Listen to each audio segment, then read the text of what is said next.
Parduxy, the opening, planting the seed of mystery. Beneath the gentle, flickering glow of candlelight, as ancient shadows dance upon the walls of time, we gather once more to ponder the profound. The very act of our being here, of breathing, seeing, and thinking, ignites a question as old as humanity itself. From where did we come, truly? We speak often of birth, of origin, of the moment a life begins on this earthly plane. But what if the story stretches further back, beyond the womb, beyond even the whisper of our names into existence?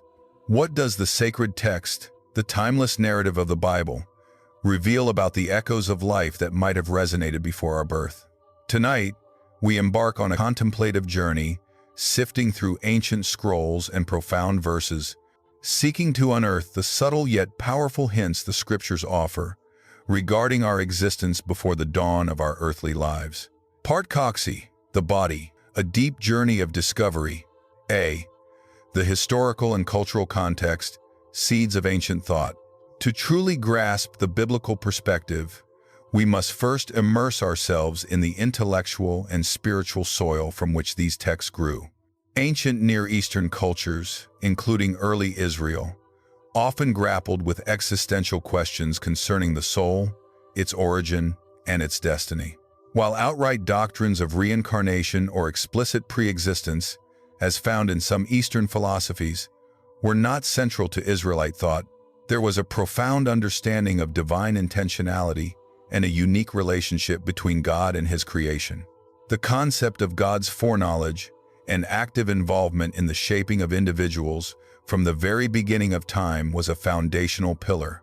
It was within this context that prophets and psalmists penned verses that, when viewed through a certain lens, hint at a deeper, more mysterious connection to the divine, before a single breath was drawn. The understanding of a sovereign God who transcends time and space allowed for the possibility of a relationship that predated the physical embodiment of His chosen ones. B. Decoding the Scripture. Tracing the divine thread.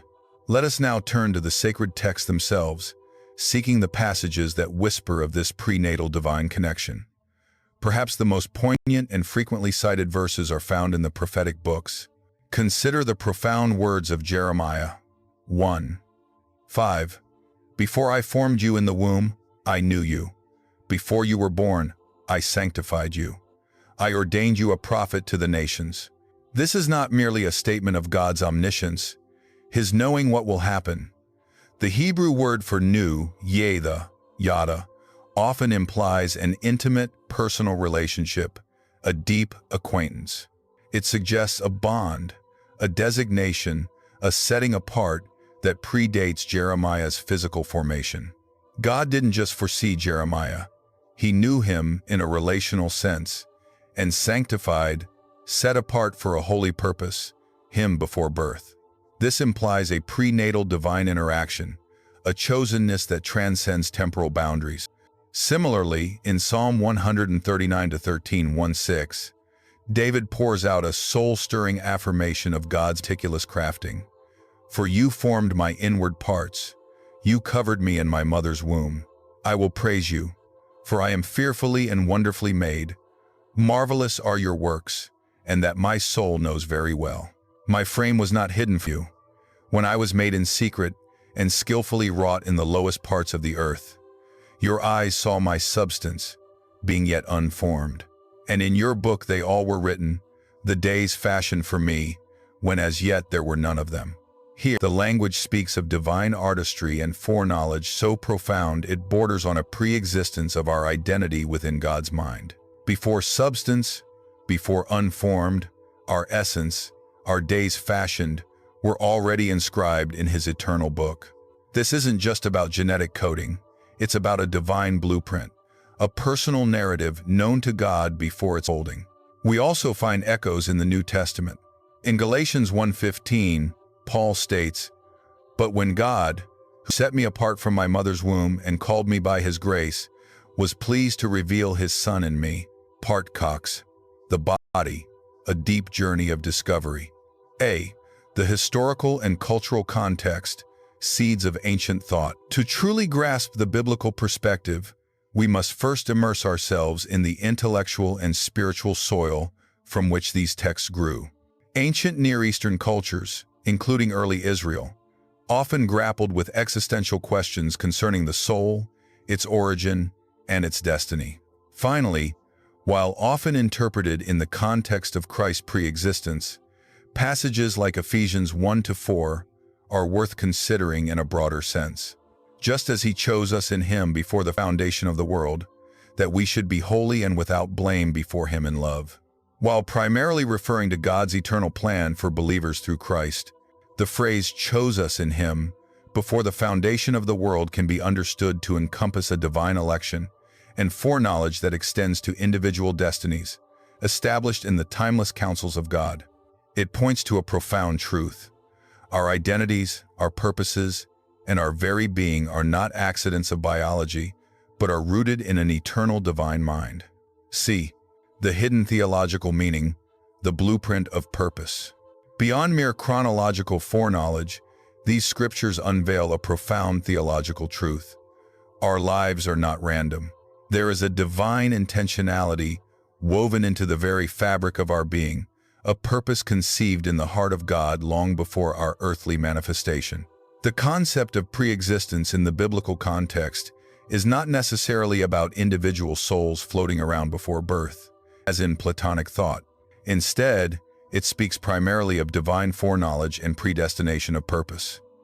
God knew us, not of us. He designed us, not just observed our formation. He set us apart, not merely reacted to our arrival. This understanding elevates human life to a sacred status.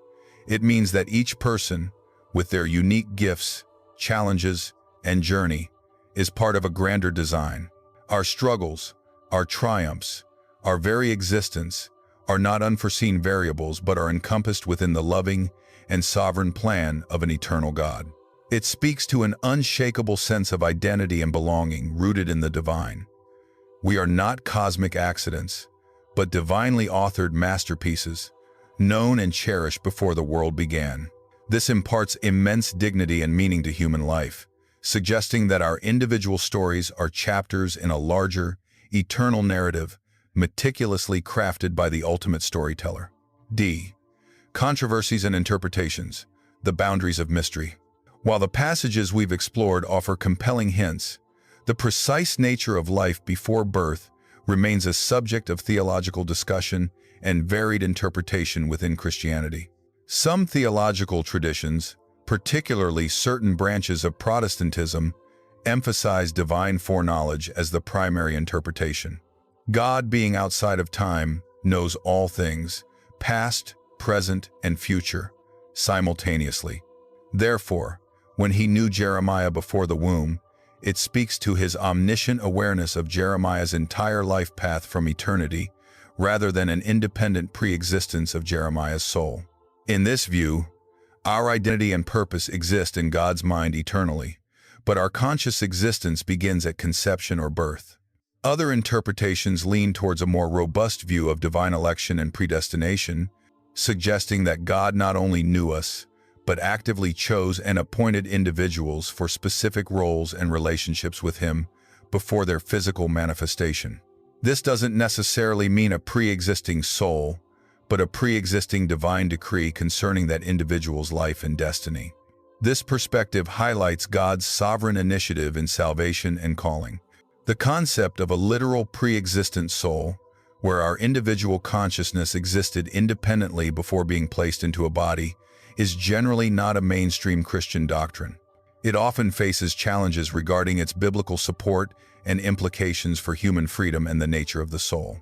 However, some early Christian thinkers, influenced by Platonic philosophy, did explore such ideas, though they were largely rejected in favor of the more robust emphasis on creation, ex nihilo, out of nothing, and the unique creation of each soul by God. Ultimately, the ambiguity of these scriptures invites humility and reverence. They draw us into the mysterious depths of God's being, his relationship with time, and his intimate knowledge of his creation. The Bible doesn't offer a scientific treatise on prenatal existence, but rather a theological affirmation of divine purpose and profound intimacy. Part 3. The conclusion, eternal resonance.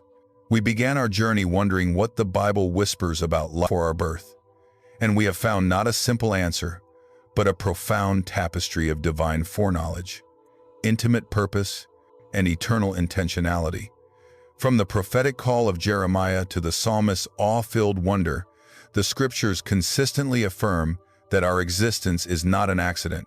We are known, chosen, and wonderfully made by a God who transcends the boundaries of time and space. Our identity is not merely shaped by our earthly experiences, but rooted in a divine blueprint conceived in eternity. And so, as the candlelight softly fades, we are left not with definitive scientific pronouncements, but with a deeper, more personal revelation.